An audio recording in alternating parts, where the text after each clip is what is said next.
Bab 50. Diunggah oleh baca suara. Ketika saya membuka pintu ke pintu belakang auditorium, saya disambut dengan salam yang tidak terduga. Rambutku ditiup ke belakang oleh raungan mengerikan karena Sylvie harus menempel padaku agar tidak jatuh. Bersamaan dengan teriakan memekakkan telinga dari binatang buas mana yang menyambutku datanglah peluru air liur yang menghujani wajah dan dada bagian atasku. Di sana, sambil menyeka ludah dari mana binatang buas, aku dengan acuh tak acuh melanjutkan untuk membelai wajahnya, yang beberapa inci jauhnya dari wajahku. Binatang buas mana ini berdiri sekitar 2 meter dengan merangkak. Tubuhnya ditutupi bulu coklat tebal yang tebal dan surai merah tua melingkari kepalanya. 2 gigi runcing dan ganas menyembur dari atas rahangnya, membuatnya semakin mengancam, tetapi dibandingkan dengan bentuk naga Sylvie, aku hanya bisa melihatnya sebagai anak kucing yang tumbuh terlalu besar. Bahkan Sylvie memandangi binatang buas mana dengan sedikit minat ketika dia baru saja duduk tenang di atas kepalaku. Wah, dia tidak terkejut sama sekali, dari belakang makhluk buas itu mengintip seorang siswa yang terlihat beberapa tahun lebih tua daripada aku. Dia memiliki rambut abu-abu muda yang kusam, hampir putih, yang menutupi alisnya. Dia memiliki mata sipit yang sebenarnya adalah celah dan senyum di wajahnya yang tidak menyenangkan tetapi lebih dari mengejek. Meski ramping dan tinggi, tubuhnya secara keseluruhan tampak sangat rapuh. Namun yang paling menonjol adalah bahwa seragamnya sangat berbeda dengan seragam saya dan seragam lain yang pernah saya lihat sejauh ini. Dia mengenakan jubah longgar bergaya abu-abu tua oriental yang menutupi lengannya dan turun melewati tubuhnya, celana hitam, dan selempang emas diikatkan di pinggangnya. Mengintip dari balik jubahnya adalah lambang yang harus dibawa oleh semua anggota komite disipliner, pisau perak. Sesuatu merasakan sedikit tentang dirinya, sesuatu yang membuat saya waspada. Kamu harus menjadi petugas DC terakhir yang datang. Namaku Kai Kresles, tahun keempat. Panggil saja aku Kai. Ekspresinya tidak berubah sama sekali, matanya masih menyipit dan bibir masih tersenyum, tetapi dia memasang lengannya dengan sikap menyambut, memperlihatkan tangan yang benar-benar terbungkus perban sehingga sepertinya dia memakai sarung tangan. Halo, namaku Arthur Lewin. Senang berkenalan denganmu, aku menjabat tangannya yang diperban. Bah, bocah cantik lain yang terlihat lemah. Mengapa tidak ada pria sejati lagi di komite ini? Melihat sekeliling, saya menemukan dari mana suara itu berasal dan tidak bisa tidak mengingat apa yang dikatakan Elia kepada saya kemarin sebelum makan malam. Seorang kurcaci betina yang naik ke dadaku dengan anggota tubuh setebal batang pohon melompat turun dari tempat dia duduk dan mendatangiku. Satu-satunya indikasi yang memberitahuku bahwa dia perempuan adalah rambutnya yang coklat panjang dan suaranya yang tinggi, tidak ada yang cocok dengan penampilannya yang maskulin. Sepertinya kita akan bekerja bersama, jadi sebaiknya aku memperkenalkan diri. Aku Doradrea Oreguard, tahun pertama, seperti dirimu sendiri. Ayo bergaul, katanya sederhana sambil memukul punggung saya dengan kuat, mengirimkan sentakan ke seluruh tubuh saya. Kekuatan apa?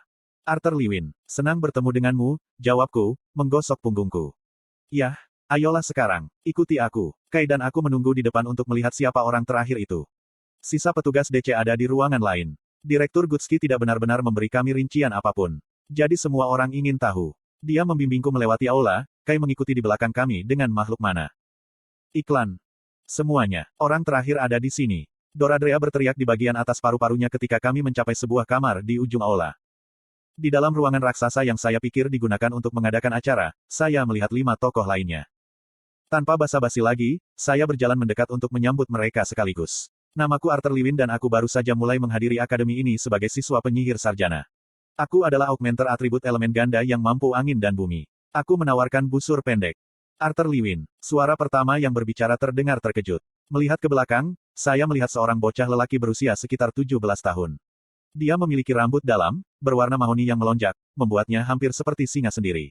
Alisnya yang tajam berbentuk pedang dikombinasikan dengan mata coklatnya yang kuat menghasilkan tatapan yang mencolok. Butuh beberapa detik, tetapi saya segera menyadari siapa dia. Jika aku ingat dengan benar, kamu pasti Pangeran Glider. Semakin lama saya memandangnya, semakin saya yakin bahwa dia adalah Curtis Glider, putra Raja Sapin.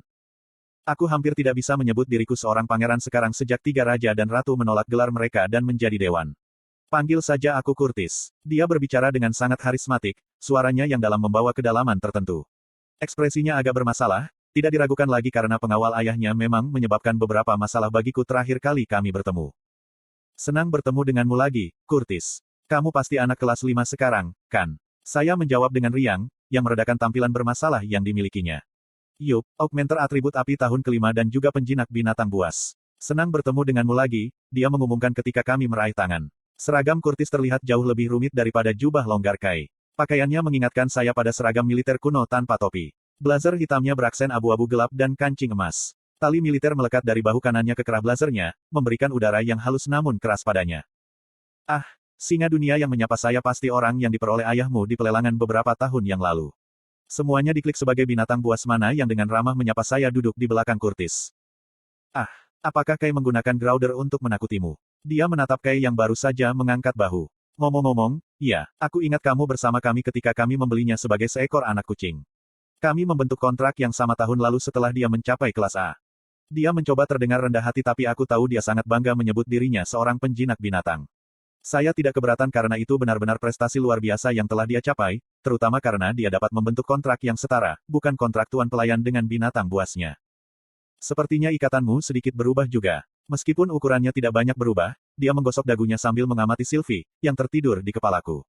Hanya dengan menganalisis sirkulasi mana internalnya, Curtis tampaknya tidak mengalami asimilasi karena kehendak Wild Lion tidak terlalu kuat padanya. Iya, tingkat pertumbuhannya tampaknya sangat lambat, kataku acuh tak acuh.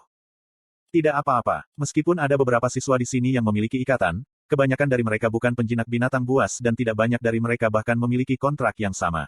Dia menepuk pundakku, berusaha menghiburku. Melihat dari dekat, Curtis dan singa dunianya tampak sangat mirip. Rambut Curtis dan Surai Grounder memiliki warna yang sebanding dan keduanya memiliki tampilan yang tajam. Ah, benar, kamu ingat saudara perempuanku, Katin, kan? Dia melanjutkan. Gadis berambut hitam yang mungil dan cantik itu membungkuk padaku. Dia berpakaian sangat mirip dengan saudaranya kecuali ganti celana, dia mengenakan rok yang turun di atas lututnya, seperti semua gadis lain di akademi ini. Satu-satunya gadis yang saya lihat sejauh ini yang belum mengenakan rok adalah Doradrea, yang tidak saya keluhkan. Senang bertemu denganmu lagi, aku membungkuk sederhana sebagai jawaban. Dia telah tumbuh semakin mirip ibunya. Kontras antara kulit porselennya yang sempurna dan rambutnya yang hitam pekat, matanya yang gelap. Senang bertemu denganmu sekali lagi, Arthur. Aku tahun pertama juga, datang sebagai siswa penyihir sarjana. Aku seorang penyihir spesialis tunggal dalam sihir atribut es. Dia membungkuk sekali lagi, ekspresinya berubah seperti batu. Begitu, dia menyimpang. Kurasa aku yang berikutnya, meskipun perintahnya mati. Namaku Claire Bladeheart. Setelah perubahan baru dalam sistem kelas sekolah, aku dianggap sebagai siswa penyihir pertempuran tahun ke-6 dengan atribut ganda dalam api dan angin, dan saya juga pemimpin komite disiplin. Saya augmenter seperti Anda, jadi tanyakan saja kepada saya jika Anda memiliki pertanyaan. Kakak kelas ini mengeluarkan kepositifan dan gairah dari pori-porinya. Dia hampir tidak secantik Tess atau Katin, tetapi dia memang memiliki daya tarik sendiri, dengan rambut merah-merahnya yang turun ke dagunya. Claire juga mengenakan seragam gaya militer tetapi bukannya tali emas seperti saudara Glider, kedua bahunya memiliki tanda pangkat emas, yang pada dasarnya bantalan bahu hias bersama dengan kerah hiasan yang naik di lehernya. Aku mencoba membayangkan diriku berseragam seperti pakaian Claire atau Curtis dan aku menggigil memikirkannya. Sementara itu tampak hebat baginya, saya senang bahwa seragam petugas DC disesuaikan dengan masing-masing preferensi mereka dan bahwa Direktur Gutski membuat saya lebih sederhana. Butuh 1 detik untuk mendaftar, tetapi tiba-tiba saya ingat mengapa namanya terdengar sangat akrab. Apakah kamu mungkin terkait dengan Caspian Bladeheart? Saya bertanya. Oh, kamu kenal pamanku. Dia memiringkan kepalanya ke satu sisi. Tidak, aku baru saja mendengar banyak hal hebat tentang kekuatan Caspian Bladeheart dari mantan anggota partai ayahku. Aku memberinya senyum hangat ketika dia mengangguk mengerti. Begitu, ya, aku menerima pelatihan dari pamanku segera setelah aku membangunkan begitu banyak teknikku yang mirip dengan tekniknya. Tentu saja, aku masih harus menempuh jalan yang panjang, aku melihat dia meletakkan tangannya di atas. Gagang emas rapier diikat di sisi kirinya. Lama tidak bertemu, Arthur Lewin. Elf pirang tinggi yang tampak beberapa tahun lebih tua dariku berjalan, menyilangkan tangannya sementara dia menatapku. Aku minta maaf. Apakah aku mengenalmu? Aku benar-benar tidak tahu siapa peri ini sampai Sylvie secara mental mentransmisikan siapa dia. Ah, kamu Fei Fei. Aku menunjuknya dengan heran. Boy, apakah dia menjadi besar? Dia setidaknya seorang kepala lebih tinggi dariku dan dia ternyata menjadi anak yang cukup cantik. Wajah Fei Fei langsung berubah merah padam ketika dia meletakkan kedua tangannya di pundakku. Ini Ferit Ifsar 3, dan meskipun aku tahun pertama sepertimu, aku masih beberapa tahun lebih tua darimu jadi jangan panggil aku dengan nama panggilan. Aku tukang sulap spesialis air, aku bisa melihat pembuluh darah muncul dari dahinya. Haha, lama tidak bertemu. Saya berseru saat saya menjabat tangannya. Dia hanya menatapku, bingung. Seragamnya benar-benar hitam dengan garis-garis emas di pundaknya. Itu lebih sederhana daripada yang lain, tapi itu cocok untuknya. Terakhir tapi tidak kalah pentingnya, ini adalah Theodore Maxwell. Claire masuk di antara Ferit dan aku dan mengarahkan perhatianku kepada anggota terakhir. Sepertinya komite disiplin telah membungkuk cukup rendah untuk merekrut Dwarfs. Theodore berdiri dan aku bersumpah aku pikir dia beruang. Setidaknya dia berdiri setinggi sekitar 2 meter, dengan mudah di sekitar ketinggian yang sama dengan Grounder. Seragamnya hanya rompi yang tidak kancing, menunjukkan otot-ototnya yang menggembung.